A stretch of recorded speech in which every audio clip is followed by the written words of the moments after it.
going to be learning about op art or optical illusion art. And we'll be needing a few materials, so after I list them, if you want to pause the video and gather those materials, that would be great. So today our materials will be, first of all, our hands. We'll need our hands, a Sharpie marker, a pencil with an eraser, and 2 colors. If you don't have 2 colors, black and white looks great too. And if you don't have a Sharpie, a black marker or pen will do as well. So begin after we have our materials. We're going to be using our hands first. So we're going to be creating our hands on our paper. So we're going to do at least 3. You can go more than 3. I wouldn't go more than 5, depending on the size paper you have. It could be a little crowded, and I wouldn't go any less than 3 because it will give a really cool effect if we do at least 3. So I'm using printer paper. You can use sketchbook paper or any paper that you have available in any size that you want to use. So after you have your materials and your paper, we're going to take your hand. Now I'm going to take my right hand since I'm left-handed, and I'm going to take my Sharpie. I'm going to place my hand right in the center of the paper, but it can be off to the side, you can have some fingers showing, or you can have the whole hand. So it's up to you on how you want to place your hands. So I'm going to go pretty close to the center, and I'm going to trace my hand with my Sharpie marker. Be careful not to get it on your fingers. And if it's not quite perfect, that's okay too. Just try your best to get it as close as you can. So I'm going to stop right when I get to my wrist. And at my wrist, I'm going to just connect with a nice curve. So I have one hand done, so I'm going to do at least 2 more. Maybe I'll go off the paper or pretty close to my other hand.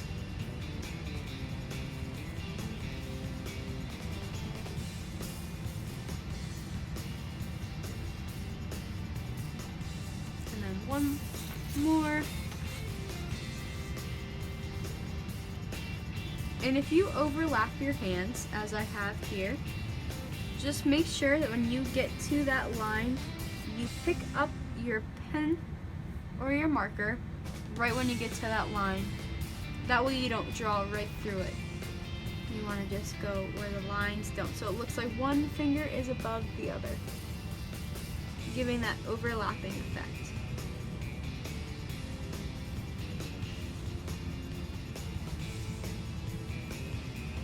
And there we go. See how it creates that overlapping effect? And if your lines are a little messy, you can go back and straighten them up, or you can leave them plain.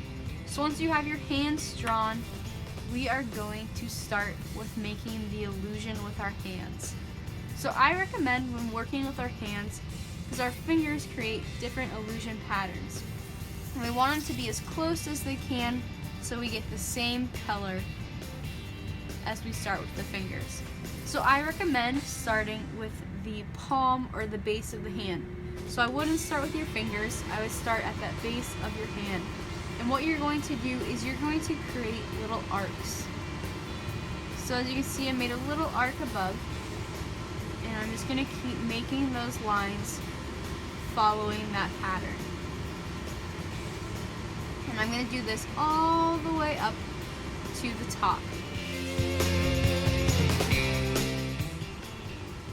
And as you can see, now I'm up towards my fingers, and what I'm going to do here is I'm going to start at my thumb, and I'm going to begin to make the lines. Since we're not quite at these fingers yet, you're going to pretend do an imaginary line, pick up, and place back down. Now that I'm at my fingers, I can start doing each individual finger and create those lines. Now I can just do my thumb and create those curves, almost starting over, but also continuing the pattern. So I'm going to repeat this step for my fingers and my other 2 hands.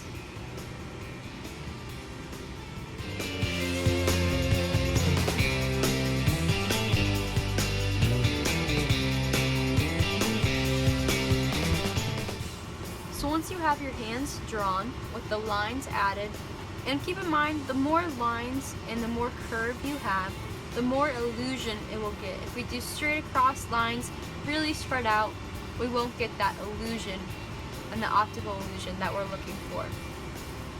So after you complete those, the next step is to create these circles, almost moving in the background. So I recommend, if you're not comfortable with making circles, or if any of these steps, always use a pencil and then go back and trace with a Sharpie marker. So to start, I'm just going to use a Sharpie marker, but feel free to use a pencil. And I'm going to start by creating these circles. So how you do this is by randomly on your paper, placing a small circle or dot. And you can start and have one on the end, so you can do a half circle. And you can put as many of these as you want, or as few. You can put them close to thumbs or fingers. And so you're going to start with placing small dots on your paper. So I have a few dots on there right now, and I'm just going to start by showing you how to do the one dot. So after I have my dot, I'm going to circle around and slowly make larger circles surrounding the original.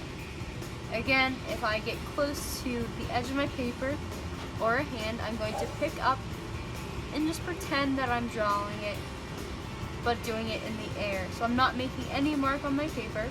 So like right now, I pick up and then start again. Draw my circle, pick up, follow along, put it back down, and continue drawing those circles. So with this step, we're just going to continue this pattern, and you could do a few circles on one and then move to, like, say I want to move to another one. So I'll do 2 here, and then I'm going to do 2 over here as well. So you're going to continue this step until your whole paper is filled with circles, just like this one.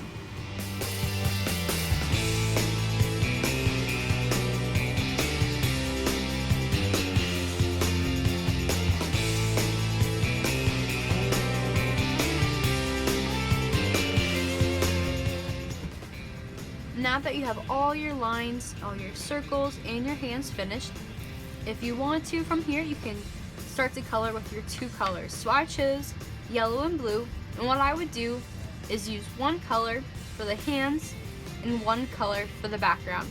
So if I started, I would do every other. So I'd color blue,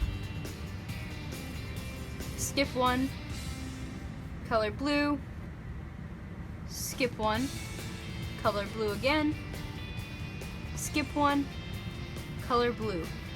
I would do this the whole way up until my hand was complete, just like in these examples. For the background, I would do the same thing, but I would use my second color. I would start with yellow, skip 1, color yellow, skip 1, and color yellow. If you want to leave it black and white, that's fine too. But if you want to experiment with some color, I would choose opposite colors, maybe do warm and cool colors, or your 2 favorite colors. And you do 1 for the hand, and then 1 for the background. That's all that I have for you today. I hope you enjoy this lesson and doing optical illusion art. Enjoy!